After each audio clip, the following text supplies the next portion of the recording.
ਦਰਸ਼ਕੋ break ਤੋਂ ਬਾਅਦ ਤੁਹਾਡਾ ਸਭ ਦਾ ਬਹੁਤ-ਬਹੁਤ ਸਵਾਗਤ ਹੈ। ਜਿਸ ਤਰ੍ਹਾਂ ਕਿ ਅੱਜ ਦੇ ਅਹਿਮ ਇਸ਼ੂ ਸਨ, ਸੋ ਉਸ ਤੋਂ ਬਾਅਦ ਹੁਣ ਆਪਾਂ ਗੱਲਬਾਤ ਕਰਾਂਗੇ ਗੁਰਬਾਣੀ ਵਿਚਾਰ ਦੀਆਂ। ਸੋ ਤੁਸੀਂ ਸਾਨੂੰ ਇਸ ਤਰ੍ਹਾਂ ਹੀ ਬਣੇ ਰਹਿਣਾ। ਦੇਖਣ ਸੁਣਨ ਲਈ ਤੁਹਾਡਾ ਬਹੁਤ-ਬਹੁਤ ਸ਼ੁਕਰੀਆ ਜੀ। ਡਾਕਟਰ ਸਾਹਿਬ ਕੀ ਕਹਿਣਾ ਚਾਹੋਗੇ? देखो, इस कायनात दे अंदर साड़ी खूबसूरत धरती और खूबसूरत इंसानी जामा जी ਜਾਂ इंसानी वजूद, इंसानी होंद, जिस इंसान नू रब ने जिहड़ी इस धरती दे उत्ते, इस ज़मीन दे उत्ते क्रिएशन कीती, उस दा बादशाह बनाया। जी ਜਦੋਂ ਗੁਰੂ ਸਾਹਿਬ ਇਹ ਫਰਮਾਉਂਦੇ ਨੇ ਕਿ ਸਰਬ ਜੂਨ ਤੇਰੀ ਪਨਿਹਾਰੀ, ਇਸ ਧਰਤੀ ਮੈਂ ਤੇਰੀ ਸਿਕਦਾਰੀ, ਕਿ ਸਾਰੀਆਂ ਜੂਨ ਹੈ ਫਾਰਮ ਆਫ ਲਾਈਫ। ਜੀ ਸਾਰੀਆਂ ਫਾਰਮਸ ਆਫ ਲਾਈਫ ਜਿਹੜੀਆਂ ਨੇ ਉਹਨਾਂ ਨੂੰ ਮਨੁੱਖ ਨੇ, ਇਨਸਾਨ ਨੇ ਆਪਣੇ ਕਾਬੂ 'ਚ ਕੀਤਾ। ਪਨਿਹਾਰੀ ਹੈ, ਪਾਣੀ ਭਰਨ ਲਾਇਆ ਜੀ ਕਿ ਤੂੰ ਹੀ ਸਿਕਦਾਰ ਹੈ ਇਸ ਧਰਤੀ ਦਾ। ਹੁਣ ਜ਼ਾਹਰ ਹੈ ਕਿ ਵੀ ਕ੍ਰੀਏਸ਼ਨ ਵੀ ਰੱਬ ਦੀ ਹੈ, ਵਾਹਿਗੁਰੂ ਦੀ ਹੈ। ਉਸ ਨੇ ਇਹ ਜ਼ਮੀਨ ਬਣਾਈ ਹੈ, ਸਾਨੂੰ ਵੀ ਉਸ ਨੇ ਹੀ ਬਣਾਇਆ, ਜੀ ਦੂਸਰਿਆਂ ਨੂੰ ਵੀ ਉਸ ਨੇ ਹੀ ਬਣਾਇਆ। ਹੁਣ ਕਈ ਵਾਰ ਜਦੋਂ ਅਸੀਂ ਇਨਸਾਨ ਔਰ ਇਨਸਾਨ ਦੇ ਵਿੱਚ ਫਰਕ ਵੀ ਦੇਖਦੇ ਹਾਂ ਔਰ ਕਈ ਵਾਰ ਅਸੀਂ ਦੋਸ਼ ਵੀ ਦਿੰਦੇ ਹਾਂ, ਇਲਜ਼ਾਮ ਵੀ ਦਿੰਦੇ ਹਾਂ ਕਿ ਕੌਣ ਕੀ ਕਰ ਰਿਹਾ, ਫਿਰ ਸਾਨੂੰ ਸਾਡੇ ਰੂਹਾਨੀ ਪੇਸ਼ਵਾ ਜਾਂ ਸਾਡੇ ਮਜ਼ਹਬੀ ਸਕ੍ਰਿਪਚਰ ਜਾਂ ਸਾਡੇ ਮਜ਼ਹਬ, ਉਹਨਾਂ ਦੇ ਰਹਿਨੁਮਾ, ਨਬੀ, ਗੁਰੂ ਇਹ ਵੀ ਕਹਿੰਦੇ ਨੇ ਕਿ ਜੋ ਕਰ ਰਿਹਾ ਉਹ ਰੱਬ ਕਰ ਰਿਹਾ, ਕਰਨ ਕਰਾਉਣ ਵਾਲਾ ਉਹ ਆਪ ਹੀ ਹੈ। ਜੀ ਤੇ ਕਈ ਵਾਰ ਜਿਹੜੇ ਅਜੇ ਉਸ ਡੂੰਘਾਈ ਦੇ ਵਿੱਚ ਨਹੀਂ ਉਤਰਦੇ ਜਾਂ ਉਹਨਾਂ ਨੂੰ ਭਾਣਾ ਕੀ ਹੈ, ਹੁਕਮ ਕੀ ਹੈ, ਜਾਂ ਕਾਇਨਾਤ ਦਾ ਮਾਲਕ ਕਿਵੇਂ ਹਰ ਚੀਜ਼ ਤੋਂ ਬੇਪਰਵਾਹ ਹੈ, ਪਰ ਜੋ ਕੁਝ ਵੀ ਹੈ ਉਹਦੇ ਭਾਣੇ 'ਚ ਹੈ, ਇਹ ਸਮਝਣ ਦੇ ਲਈ ਇਹਨੂੰ ਤੁਸੀਂ ਆਮੋ ਸਾਹਮਣੇ ਬੈਠ ਕੇ ਡਿਬੇਟ ਕਰਕੇ, ਡਿਸਕਸ ਕਰਕੇ, ਦਲੀਲਬਾਜ਼ੀ ਨਾਲ, ਤਰਕਬਾਜ਼ੀ ਨਾਲ ਇਸ ਸਵਾਲ ਦਾ ਜਵਾਬ ਨਹੀਂ ਲੱਭ ਸਕਦੇ। ਔਰ ਅੱਜ ਜਿਹੜਾ ਸ਼ਬਦ ਅਸੀਂ ਵਿਚਾਰ ਦੇ ਲਈ ਚੁਣਿਆ, ਇਹ ਜਿਹੜਾ ਪਹਿਲੇ ਪਾਤਸ਼ਾਹ ਗੁਰੂ ਨਾਨਕ ਸਾਹਿਬ ਦਾ ਸ਼ਬਦ ਹੈ, ਰਾਗ ਸੂਹੀ, ਛੰਤ ਮਹੱਲਾ ਪਹਿਲਾ, ਘਰ ਚੌਥਾ। ਔਰ ਇਸ ਦਾ ਤਤਸਾਰ ਇਹੀ ਹੈ ਕਿ ਜੋ ਜਿੱਥੇ ਲੱਗਾ ਹੋਇਆ ਜੀ ਉਹ ਉੱਥੇ ਹੀ ਉਹਨੇ ਲੱਗਣਾ, ਕਿਉਂਕਿ ਰੱਬ ਦੇ ਭਾਣੇ ਦੀ ਖੇਡ ਦੇ ਵਿੱਚ ਜਿਹਨੂੰ ਰੱਬ ਨੇ ਕੱਢਣਾ ਕਿਸੇ ਤੋਂ, ਉਹ ਬਿੱਦ ਫਿਰ ਉਸ ਕਿਸਮ ਦੀ ਬਣਾ ਦਿੰਦਾ ਹੈ। ਬਹੁਤ ਸਾਰਾ ਜਿਹੜਾ ਜੱਗ ਹੈ ਉਸ ਧੰਦੇ ਹੀ ਲੱਗਾ ਹੋਇਆ ਹੈ। ਜਿਨ ਕੀਆ ਤਿਨ ਦੇਖਿਆ, ਜਗ ਧੰਦੜਾ ਲਾਇਆ, ਦਾਨ ਤੇਰਾ ਘਟ ਚਾਨਣਾ, ਤਨ ਚੰਦ ਦਿਪਾਇਆ। ਚੰਦੋ ਦਿਪਾਇਆ ਦਾਨ ਹਰ ਕੈ, ਦੁੱਖ ਅੰਧੇਰਾ ਉੱਠ ਗਿਆ, ਗੁਣ ਜੰਝ ਲਾੜੇ ਨਾਲ ਸੋਹੈ, ਪਰਖ ਮੋਹਣੀਐ ਲਿਆ, ਵਿਵਾਹ ਹੋਆ ਸੋਭ ਸੇਤੀ, ਪੰਚ ਸ਼ਬਦੀ ਆਇਆ, ਜਿਨ ਕੀਆ ਤਿਨ ਦੇਖਿਆ, ਜਗ ਧੰਦੜਾ ਲਾਇਆ। ਕਿ ਦੁਨੀਆ ਆਪਣੀ ਦੁਨੀਆਦਾਰੀ 'ਚ ਲੱਗੀ ਹੋਈ ਹੈ, ਪਰ ਜਿਸ ਦੇ ਉੱਤੇ ਉਹਦੀ ਰਹਿਮਤ ਹੁੰਦੀ ਹੈ, ਦਾਨ ਤੇਰਾ, ਤੇਰੀ ਬਖਸ਼ਿਸ਼ ਦੇ ਨਾਲ ਜਿਸ ਦੇ ਉੱਤੇ ਰੱਬ ਦੀ ਰਹਿਮਤ ਹੁੰਦੀ ਹੈ, ਘੱਟ ਚਾਨਣਾ, ਉਹਦੇ ਦਿਲ ਦੇ ਅੰਦਰ ਰੱਬ ਆ ਕੇ ਵਸਦਾ ਹੈ। ਰੱਬ ਨੂਰ ਹੈ। ਜਦੋਂ ਅਸੀਂ ਏਕ ਨੂਰ ਤੇ ਸਭ ਜਗ ਉਪਜਿਆ, ਤੇ ਔਰ ਇਹੀ ਇਸਲਾਮ ਦੇ ਵਿੱਚ ਵੀ ਉਸ ਰੱਬ ਨੂੰ ਨੂਰ ਰੂਪ ਦੇ ਵਿੱਚ ਦੇਖਿਆ ਜਾਂਦਾ। ਤੇ ਅੰਦਰ ਜਿਹੜੀ ਸਾਡੀ ਜੋਤ ਹੈ, ਜੋਤ ਵੀ ਤਾਂ ਰੋਸ਼ਨੀ ਹੈ, ਨੂਰ ਚੋਂ ਹੀ ਪੈਦਾ ਹੁੰਦੀ ਹੈ। ਤੇ ਜਿਹਦੇ ਤੇ ਰੱਬ ਦੀ ਬਖਸ਼ਿਸ਼ ਹੁੰਦੀ ਹੈ, ਉਸ ਦੇ ਦਿਲ ਦੇ ਅੰਦਰ ਰੱਬ ਆ ਕੇ ਵਸਦੇ ਨੇ, ਘੱਟ ਚਾਨਣ, ਤਨ ਚੰਦ ਦਿਪਾਇਆ। ਹੁਣ ਜਿਹੜਾ ਸਾਡੇ ਵਿਸ਼ਵਾਸਾਂ ਦੇ ਵਿੱਚ ਚੰਦਰਮਾ ਹੈ, ਇਹ ਠੰਡ ਦਾ ਪ੍ਰਤੀਕ ਹੈ, ਸੂਰਜ ਅੱਗ ਦਾ ਪ੍ਰਤੀਕ ਹੈ। ਸੋ ਜ਼ਾਹਰ ਹੈ ਜਦੋਂ ਇਹ ਹੈ ਕਿ ਵੀ ਅੰਦਰ ਸਾਡੇ ਠੰਡ ਪੈ ਗਈ, ਗੁਰੂ ਸਾਹਿਬ ਨੇ ਇਸਤੇਮਾਲ ਲਫ਼ਜ਼ ਤਨ ਚੰਦ ਦਿਪਾਇਆ, ਕਿ ਅੰਦਰ ਜਦੋਂ ਵਾਹਿਗੁਰੂ ਦਾ ਨੂਰ ਆ ਕੇ ਵਸ ਜਾਂਦਾ ਹੈ ਤੇ ਚੰਦਰਮਾ ਵਰਗੀ ਠੰਡ ਜਿਹੜੀ ਹੈ ਉਹ ਤੁਹਾਨੂੰ ਮਿਲ ਜਾਂਦੀ ਹੈ। ਔਰ ਕਿਉਂਕਿ ਚੰਦਰਮਾ ਨਾਲ ਇੰਨਾ ਕੁ ਕੁਝ ਜੁੜਿਆ ਹੋਇਆ ਹੈ, ਮੈਂ ਉਹ ਉਰਦੂ ਦਾ ਇੱਕ ਕਪਲਟ ਦੇਖ ਰਿਹਾ ਸੀ, ਉਹਦੇ 'ਚ ਉਰਦੂ ਦਾ ਇੱਕ ਸ਼ਬਦ ਹੈ ਜੋਹਰਾ ਜਬੀ।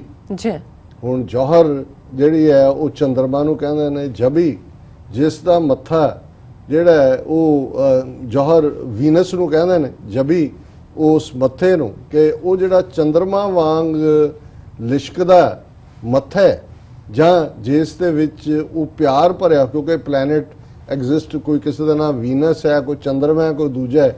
ਵੀਨਸ ਨੂੰ ਲਵ ਪਲੈਨਟ ਕਹਿੰਦੇ ਨੇ। ਤੇ ਪੋਇਟਰੀ ਦੇ ਵਿੱਚ ਇਹ ਹਰ ਥਾਂ ਆਉਂਦਾ, ਔਰ ਰੂਹਾਨੀਅਤ ਦੀ ਦੁਨੀਆ ਦੇ ਵਿੱਚ ਵੀ, ਕਿਉਂਕਿ ਜਿਹੜੇ ਫੇਥ ਲੋਕਾਂ 'ਚ ਬਣੇ ਹੋਏ ਸੀ ਕਿ ਚੰਦਰਮਾ ਠੰਡ ਦਿੰਦਾ ਹੈ, ਠੰਡ ਵਾਲਾ ਹੈ। ਹੁਣ ਅਜੇ ਤੱਕ ਤਾਂ ਪਤਾ ਨਹੀਂ ਕੀ ਵੈਦਰ ਹੈ, ਲੇਕਿਨ ਜ਼ਾਹਰ ਹੈ ਕਿ ਚੰਦੇ ਨੂੰ ਮਾਮਾ ਵੀ ਬਣਾਇਆ ਹੋਇਆ ਸੀ, ਚੰਦਾ ਮਾਮਾ ਦੂਰ ਕੇ ਹੈਂ, ਕਿ ਵੀ ਉਹ ਸਾਰਿਆਂ ਦੀ ਜਿਹੜਾ ਉਹ ਸੁਪਨਿਆਂ ਦੇ ਵਿੱਚ ਵੀ ਰਿਹਾ। ਚੰਦੋ ਦਿਪਾਇਆ ਦਾਨ ਹਰ ਕੈ, ਦੁੱਖ ਅੰਧੇਰਾ ਉੱਠ ਗਿਆ, ਕਿ ਵੀ ਜਦੋਂ ਅੰਦਰ ਉਸ ਚੰਦਰਮਾ ਰੂਪੀ ਠੰਡ ਵਾਲਾ ਵਾਹਿਗੁਰੂ ਆ ਕੇ ਵਸ ਗਿਆ, ਚਾਨਣ ਹੈ ਜਿਹਦੇ ਵਿੱਚ, ਤੇ ਹਨੇਰਾ ਜਿਹੜਾ ਉਹ ਭੱਜ ਗਿਆ। ਗੁਣ ਜੰਝ ਲਾੜੇ ਨਾਲ ਸੋ ਹੈ, ਪਰਖ ਮੋਹਣੀਆਂ ਲਿਆ।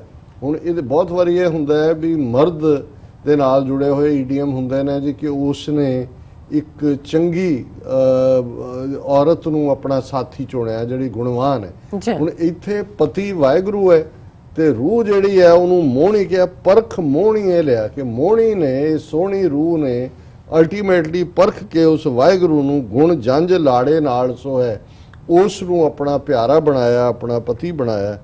ਵਿਆਹ ਹੋਆ ਸੋਭ ਸੇਤੀ ਪੰਜ ਸ਼ਬਦੀ ਆਏ। ਜਦੋਂ ਰੂਹ ਤੇ ਰੱਬ ਦਾ ਮੇਲ ਹੋਇਆ, ਮਾਨੋ ਵਿਆਹ ਹੋਇਆ ਇਹਨਾਂ ਦਾ, ਤੇ ਪੰਜੋ ਸ਼ਬਦ ਜਿਹੜੇ ਨੇ, ਕਿਉਂਕਿ 5 ਕਿਸਮ ਦਾ ਮਿਊਜ਼ਿਕ ਉਸ ਪੀਰੀਅਡ 'ਚ ਮੰਨਿਆ ਜਾਂਦਾ ਸੀ, ਹੁਣ ਮੈਨੂੰ ਨਾਂ ਨਹੀਂ ਯਾਦ, ਕੋਈ ਬੰਸਰੀ ਹੈ, ਢੋਲ ਹੈ, ਕੋਈ ਹੋਰ ਹੈ, ਕਿ ਉਹ ਪੰਜੋ ਸ਼ਬਦ ਇੱਕੋ ਵੇਲੇ ਵੱਜੇ ਜਦੋਂ ਕਿ ਰੱਬ ਤੇ ਰੂਹ ਦਾ ਮੇਲ ਹੋਇਆ।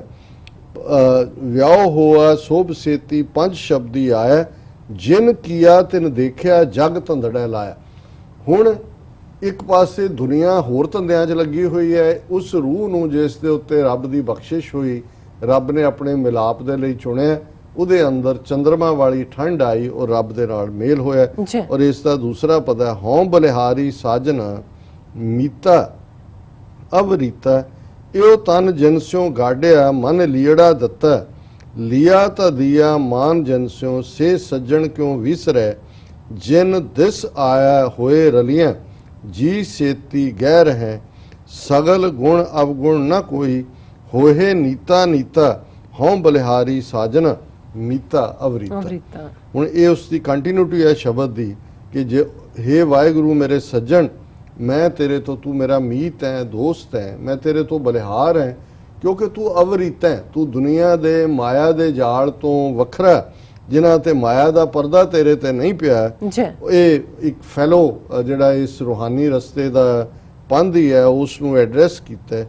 ਲਿਆ ਤਾਂ ਦਿਆ ਮਾਨ ਜਿਨਸਿਓ ਸੇ ਸੱਜਣ ਕਿਉਂ ਵਿਸਰੈ, ਕਿ ਵੀ ਇਹ ਜਿਹੜਾ ਤਨ ਤੇ ਮਨ ਹੈ, ਇਹ ਉਹਦੇ ਪਿਆਰ ਦੇ ਵਿੱਚ ਹੀ ਤੂੰ ਗੱਡਿਆ ਹੋਇਆ ਹੈ, ਔਰ ਜਿਨ੍ਹਾਂ ਦੇ ਨਾਲ ਤਨ ਮਨ ਦੀ ਸਾਂਝ ਹੈ, ਉਹਨਾਂ ਦੇ ਉੱਤੇ ਹੀ ਤੁਹਾਨੂੰ ਮਾਣ ਹੁੰਦਾ ਹੈ। ਸੇ ਸੱਜਣ ਕਿਉਂ ਵਿਸਰੈ, ਉਹ ਪਿਆਰੇ ਨੂੰ ਤੁਸੀਂ ਕਿਵੇਂ ਭੁਲਾ ਸਕਦੇ ਹੋ, ਉਹ ਕਿਵੇਂ ਤੁਹਾਡੇ ਜਿਸ ਜਿਨ ਦਿਸ ਆਇਆ ਹੋਏ ਰਲੀਆ ਜੀ ਸੇਤੀ ਗਹਿਰ ਹੈ, ਜਿਹਦੇ ਮਿਲਣ ਦੇ ਨਾਲ ਆਤਮਕ ਖੁਸ਼ੀਆਂ ਮਿਲਦੀਆਂ ਨੇ, ਅੰਦਰ ਤੁਸੀਂ ਉਸ ਪਿਆਰੇ ਨੂੰ ਫੜ ਕੇ ਰੱਖਦੇ ਹੋ ਆਨੰਦ ਦੇ ਵਿੱਚ।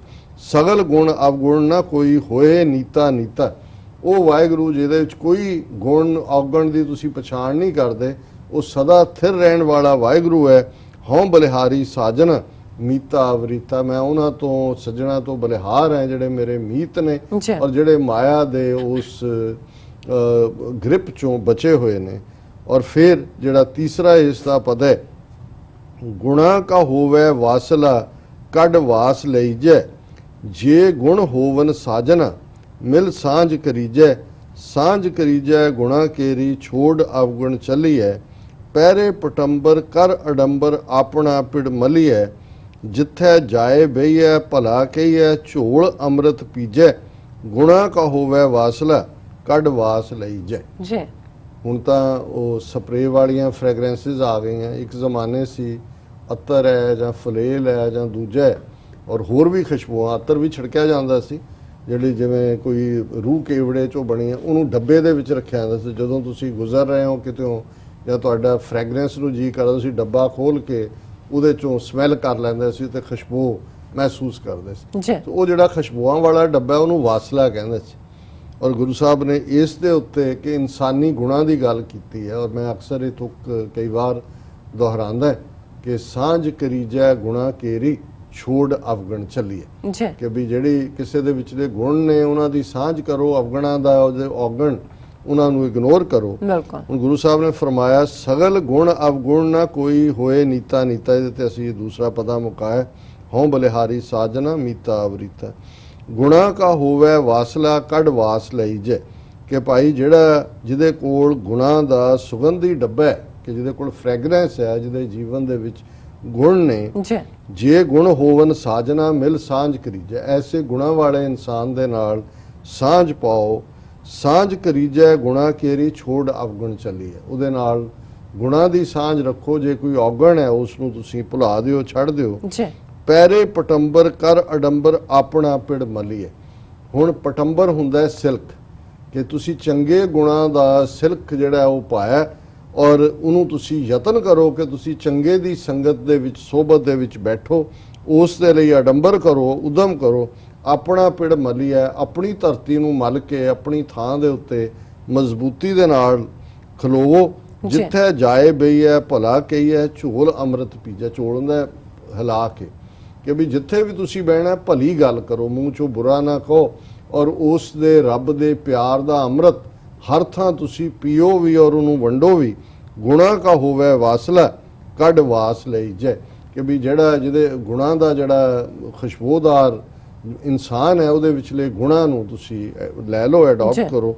ਔਰ ਅਖੀਰਲਾ ਪਤਾ, ਆਪ ਕਰੇ ਕਿਸ ਆਖੀਐ ਹੋਰ ਕਰੇ ਨਾ ਕੋਈ, ਆਖਣ ਤਾਂ ਕੋ ਜਾਈਐ ਜੇ ਭੂਲੜਾ ਹੋਈ, ਜੇ ਹੋਏ ਭੂਲਾ ਜਾਏ ਕਹੀਏ ਆਪ ਕਰਤਾ ਕਿਉਂ ਭੁੱਲੇ, ਸੁਣੇ ਦੇਖੇ ਬਾਜ ਕਹੀਏ ਦਾਨ ਅਨ ਮੰਗਿਆ ਦਿਵੈ, ਦਾਨ ਦੇ ਦਾਤਾ ਜਗ ਵਿਦਾਤਾ ਨਾਨਕਾ ਸਚ ਸੋਈ, ਆਪ ਕਰੇ ਕਿਸ ਆਖੀਐ ਹੋਰ ਕਰੇ ਨਾ ਕੋਈ। ਇਹਦੇ ਚ ਅਖੀਰ ਜਿੱਥੋਂ ਸ਼ੁਰੂ ਕੀਤਾ ਸੀ ਕਿ ਜਿਨ ਕੀਆ ਤਿਨ ਦੇਖਿਆ ਜਗ ਧੰਦੜੈ ਲਾਇਆ, ਉਸੇ ਵਾਹਿਗੁਰੂ ਦੇ ਚਰਨਾਂ 'ਚ ਫਿਰ ਫਾਈਨਲੀ ਰੂਹ ਨੂੰ ਲੈ ਕੇ ਗੁਰੂ ਸਾਹਿਬ ਆਏ ਕਿ ਭਾਈ ਉਹ ਕਰਨ ਕਰਾਉਣ ਵਾਲਾ ਆਪ ਹੀ ਹੈ, ਕਿਸ ਦੇ ਅੱਗੇ ਹੋਰ ਸ਼ਿਕਾਇਤ ਕਰਨੀ ਹੈ। ਜੇ ਕੋਈ ਭੁੱਲਿਆ ਹੋਏ ਤੁਸੀਂ ਉਹਨੂੰ ਕਹਿ ਸਕਦੇ ਹੋ ਤਾਂ ਰੱਬ ਆਪ ਹੈ, ਜੋ ਵੀ ਕਰ ਰਿਹਾ ਉਹ ਰੱਬ ਹੈ ਕਰਨ ਕਰਾਉਣ ਹਾਰ। ਜੇ ਹੋਏ ਭਲਾ ਜਾਏ ਕਹੀਏ ਆਪ ਕਰਤਾ ਕਿਉਂ, ਕਰਤਾ ਕਦੇ ਨਹੀਂ ਭੁੱਲਦਾ, ਇਹ ਭਲਾ ਹੀ ਕਰਨ ਵਾਲਾ ਹੈ, ਸਾਨੂੰ ਸਮਝਣ ਦੀ ਲੋੜ ਹੈ। ਸੁਣੇ ਦੇਖੇ ਬਾਜ ਕਹੀਏ ਦਾਨ ਅਣ ਮੰਗਿਆ ਦੇਵੇ, ਉਸ ਵਾਹਿਗੁਰੂ ਦੇ ਨਾਲ ਜੁੜੀਏ, ਉਹ ਅਣ ਮੰਗਿਆ ਵੀ ਦਿੰਦਾ ਹੈ, ਜੋ ਸਾਡਾ ਵਿਣ ਮੰਗਿਆ ਵਿਣ ਬੋਲਿਆ ਸਭ ਕੁਝ ਜਾਣਦਾ, ਕਿਸ ਆਗੇ ਕੀਚਰ ਦਾ, ਦਾਨ ਦੇ ਦਾਤਾ ਜਗ ਵਿਦਾਤਾ ਨਾਨਕਾ ਸਚ ਸੋਈ। ਗੁਰੂ ਸਾਹਿਬ ਫਰਮਾਉਂਦੇ ਨੇ ਉਹ ਹਰ ਕਿਸਮ ਦਾ ਦੇਣ ਵਾਲਾ ਹੈ, ਦਾਤਾਂ ਦੇਣ ਵਾਲਾ ਹੈ, ਦੁਨੀਆ ਦੀ ਕਿਸਮਤ ਲਿਖਣ ਵਾਲਾ ਹੈ। ਅਲਟੀਮੇਟ ਟਰੂਥ ਉਹ ਵਾਹਿਗੁਰੂ ਹੀ ਹੈ। ਆਪ ਕਰੇ ਕਿਸ ਆਖੀਐ ਹੋਰ ਕਰੇ ਨਾ ਕੋਈ, ਉਹ ਕਰਨ ਕਰਾਉਣ ਹਾਰ ਆਪ ਹੀ ਹੈ, ਕਿਸੇ ਹੋਰ ਦੇ ਅੱਗੇ ਕੀ ਸ਼ਿਕਾਇਤ ਕੀਤੀ। ਜੀ ਡਾਕਟਰ ਸਾਹਿਬ ਤੁਹਾਡਾ ਬਹੁਤ ਬਹੁਤ ਸ਼ੁਕਰੀਆ, ਤੁਸੀਂ ਅੱਜ ਦੇ ਅਹਿਮ ਇਸ਼ੂ ਤੇ ਅੱਜ ਦਾ ਵਿਚਾਰ ਸਾਰੇ ਦਰਸ਼ਕਾਂ ਨਾਲ ਸਾਂਝਾ ਕੀਤਾ। ਇਸ ਨਾਲ ਆਪਣੇ ਵਿਊਅਰਸ ਕੋਲ ਨੇ ਇਜਾਜ਼ਤ। ਵਿਊਅਰਸ, ਸਾਡੇ ਪ੍ਰੋਗਰਾਮ ਦਾ ਸਮਾਂ ਇੱਥੇ ਸਮਾਪਤ ਹੁੰਦਾ। ਤੁਸੀਂ ਆਪਣੀ ਰਾਏ ਤੇ ਸੁਝਾਅ ਸਾਨੂੰ ਭੇਜਣਾ ਭੁੱਲਣਾ। ਸਾਡੇ ਇਸ ਪਤੇ ਤੇ soshv84.tv ਤੇ ਅਸੀਂ ਆਪਣਾ ਪ੍ਰੋਗਰਾਮ ਲੈ ਕੇ ਫਿਰ ਦੁਬਾਰਾ ਤੁਹਾਡੇ ਸਨਮੁਖ ਹੋਵਾਂਗੇ। ਤਦ ਤੱਕ ਲਈ ਮੈਨੂੰ ਤੇ ਆਪਣਾ ਸੁਣਾ ਗਿਆ ਦੋ ਦੇਖਦੇ ਰਹੋ TV 84 ਬੁਲਾ ਦਿਓ ਫਤਿਹ। ਵਾਹਿਗੁਰੂ ਜੀ ਕਾ ਖਾਲਸਾ, ਵਾਹਿਗੁਰੂ ਜੀ ਕੀ ਫਤਿਹ।